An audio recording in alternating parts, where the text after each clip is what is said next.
یار یہ والے شوہر کے لیے نا ایک مخصوص پاگل خانہ ہونا چاہیے. Hey everyone, the dark night is here.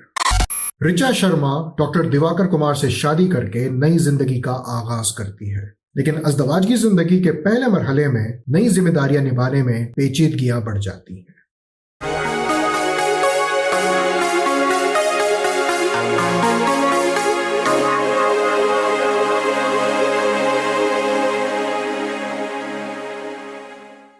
Mrs Malayalam film the great Indian kitchen کا ریمیک ہے جو میں نے نہیں دیکھی، اس لیے مجھے نہیں معلوم کہ مسز ہو بہو اسی طریقے سے بنائی گئی ہے یا مختلف، لیکن اس فلم کو دیکھنے کا تجربہ اچھا رہا. جب رچا گھر کی بہو کے کردار میں اپنے گھریلو کاموں کی ابتدا کرتی ہے تو اس کی ساس اس کو گھر کے طور طریقے اور باورچی خانے کا کام سمجھاتی ہے، جیسے برتن دھوتے وقت بیسن سے کچرا نکالنا، فوڈ پروسیسر کے بجائے سلوٹے کا استعمال کرنا، روٹی کو توے کے بجائے چولہے پہ سیکنا، اور اسی طرح دونوں کرداروں کا باہمی تعلق بڑے اچھے سے دکھایا، جس میں ساس نے بہو کے لیے جہاں مایوسی کا اظہار کیا وہیں جذباتی تعلق بھی بہتر ہوا، جیسے رچا کا ساس کو اپنی بیٹی کے گھر جانے میں حوصلہ بڑھانا یا ساس کو بستہ بند کرنے میں مدد کرنا، لیکن جب ساس چلی گئی تو وہ فلم میں واپس نہیں آئی، جس وجہ سے رچا کی بڑھتی پریشانیوں میں ساس کا کردار نہیں تھا، جس سے کہانی نامکمل لگی. سسر اور شوہر سے پریشان رچا کی مشکلات وہ ساس سمجھ سکتی تھی اور اپنا کردار نبھا سکتی تھی، کیونکہ یقیناً ساس بھی اسی کیفیت سے گزری تھی، اور کیونکہ ساس بھی کبھی بہو تھی. فلم کا پہلا منفی لمحہ تب آیا جب دیواکر رچا کے رقص کے مشغلے پر کھسیانی ہنسنے لگا، اور گھریلو حالات ایسے بنے کہ رچا کو لگنے لگا جیسے نئے گھرانے کو ایک بہت روایتی عورت کی تلاش تھی جو وہ بالکل بھی نہیں تھی. اور شاید یہی وجہ ہے کہ شادی کی پہلی رات دیواکر رچا کو عجیب بات کہتا ہے کہ باورچی خانہ ہر مسئلے کا حل ہے جی. بعد میں ہم دیکھتے ہیں کہ دیواکر گھر جانے سے پہلے رچا کو چومنا چاہتا ہے، مگر رچا یہ کہہ کر منع کر دیتی ہے کہ اس کے پاس سے بو آ رہی ہے. بالکل صحیح بات ہے. اور آگے سے دیواکر کہتا ہے کہ یہ باورچی خانے کی بو ہے اور دنیا کی سب سے شہوانی بو ہے. دماغ خراب ہو گیا کیا؟ ہدایت کارہ آرتی کدو نے مسز میں آواز پہ توجہ دی ہے، کیونکہ فلم کا مرکزی منظر ہے باورچی خانہ، تو اس میں استعمال ہونے والے اشیاء کی آواز اور پکانے کا شور واضح ہے، جیسے پانی میں اجوائن ملانا، سلوٹے سے پیسنا، پانی کا ٹپکنا، گھڑی کا ٹکنا. اس فلم کے دوران باورچی خانے کی ایک لاجواب موسیقی سننے کو ملی، جس میں بیلن سے روٹی بیلنے کی آواز کو بھی شامل کیا. مجھے بہت پسند آئی، سن کے لگ رہا تھا موسیقار نے کچھ نیا خیال پیش کیا ہے. کسی بھی فلم کی پیشکش کو بہتر کرنے میں مختصر تفصیلات کا اضافہ کہانی بتانے کا ڈھنگ بدل دیتا ہے. اب جیسے رخصتی کے بعد گاڑی میں دلہن کا دولہے کی شیروانی پر سے دھاگا ہٹانا، یا غباروں کا کمرے کے گوشے چھت کو لگنا. جب بیسن کی نالی سے ٹپکتے پانی کے مناظر بارہا دکھائے گئے تب میں سمجھ گیا کہ ضرور فلم کے آخر میں کہیں یہ ٹپکتا پانی کسی کی ناگواری کا سبب بنے گا، اور بالکل ایسا ہی ہوا. اور جو بھی ہوا میں سمجھتا ہوں بہت اچھا ہوا. میرا ووٹ رچا کے لیے. فلم کے شروعات میں رچا اور دیواکر کی ایک دوسرے میں دلچسپی بھی بہت خوب دکھائی. ازدواج کی زندگی میں ایک پیچیدہ معاملہ جو لڑکی کی جانب سے آتا ہے وہ ہے اجازت کا.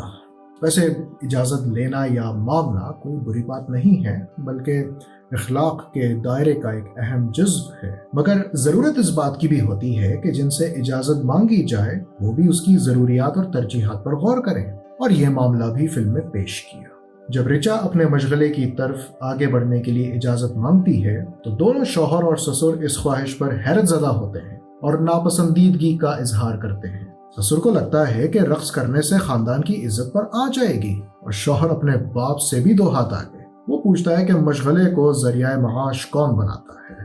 یار یہ والے شوہر کے لیے نا ایک مخصوص پاگل خانہ ہونا چاہیے. حد تو تب ہو گئی جب شوہر نے کام نہ کرنے کی یہ وجہ بھی دی کہ حاملہ ہو جانے کے بعد کام چھوڑنا پڑ جائے گا.